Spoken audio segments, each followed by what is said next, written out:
Hi, welcome to Susie Makes. We're gonna make bulgogi today. We're going to start off with wrapping your meat in saran wrap, and then we're going to pop it in the freezer for about 2 hours until it's pretty solid but not completely frozen through. We're doing this because we want to get really thin slices, and having it slightly frozen actually really helps.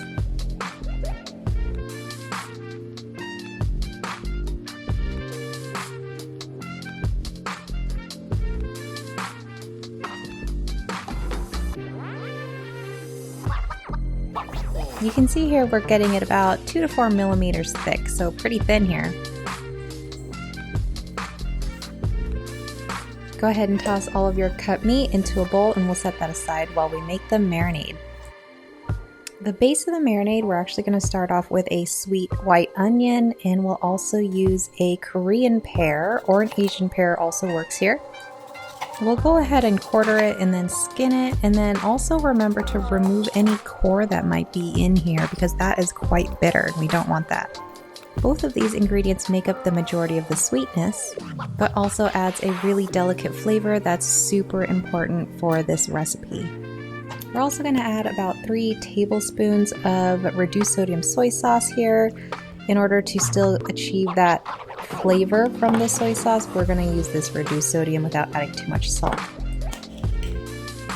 We're also going to add a little bit of brown sugar here, so about 1 tablespoon. And of course, where would we be without any green onion?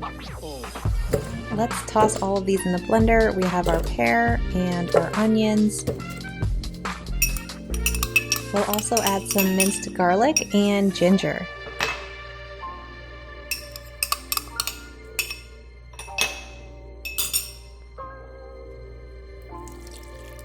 Here's our soy sauce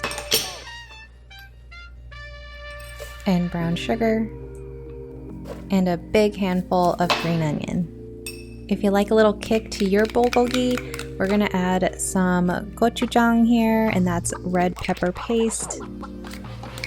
It does add a little nice heat, but absolutely optional here. We're going to also add 1 tablespoon of sesame oil here, which adds a lot of flavor, but it's also a great aromatic.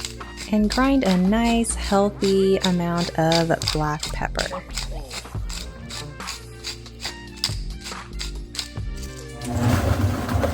Let's puree it.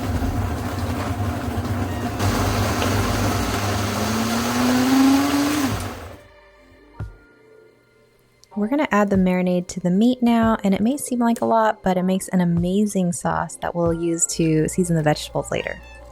Go ahead and really get in there and make sure every single slice of meat is covered in the marinade. You don't have to do this with your hands, but it works so much better and it's so much easier.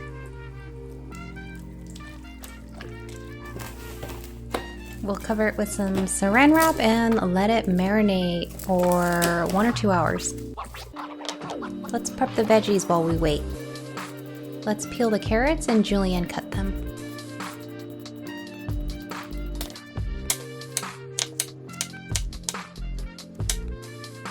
You can cut them in any shape that you want, but I find that this shape actually cooks really quickly and works really well with the cabbage. We'll slice the cabbage really thin as well. And this dish would be incomplete without the iconic red leaf lettuce, and we'll give it a nice dunk here. We're gonna heat the pan to medium here. We do want to get a good sear on the meat. Just gonna spray a good layer of oil here just to try to prevent any of the meat from sticking. And this part is really important. Try to leave off the liquid for now because we want to get that browning and get that smoky flavor.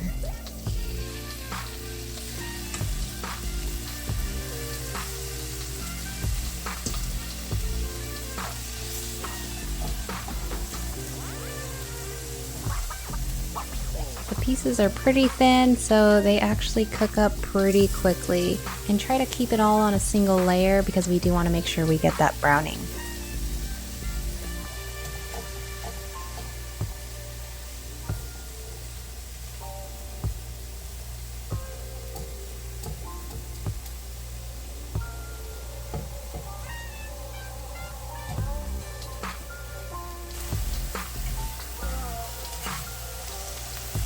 And you're starting to get some of that caramelization. It's beautiful and brown, and it's gonna bring out some really great flavor.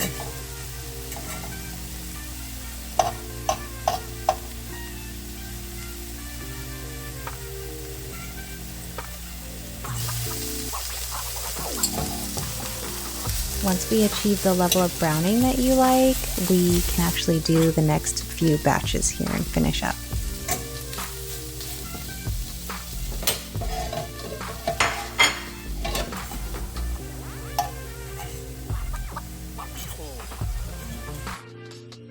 And here we're going to cook up the rest of the marinade. It's going to make a really delicious sauce. We just want to make sure that we cook it all the way through because it was sitting in that raw meat, and we want to make sure we're doing food safety here. You'll see a lot of the water actually cooks off in this process, but we'll actually add it back in to thin it out. We'll reserve about half the sauce and add our veggies and about a 1/4 cup of water.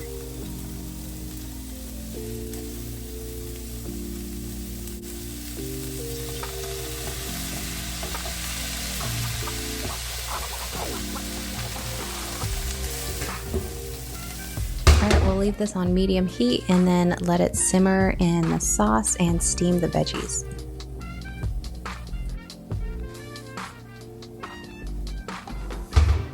Give it a few stirs periodically to make sure it's all evenly cooking.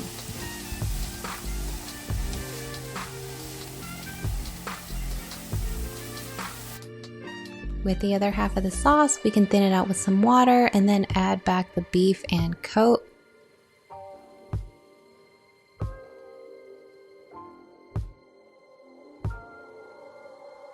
And then we'll also mix in the green onions for some garnish as well.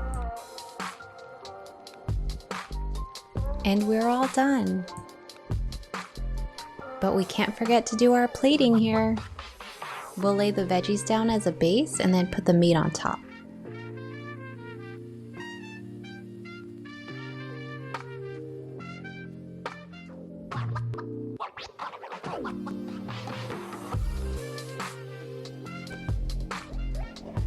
I hope you enjoy this delicious and healthy recipe.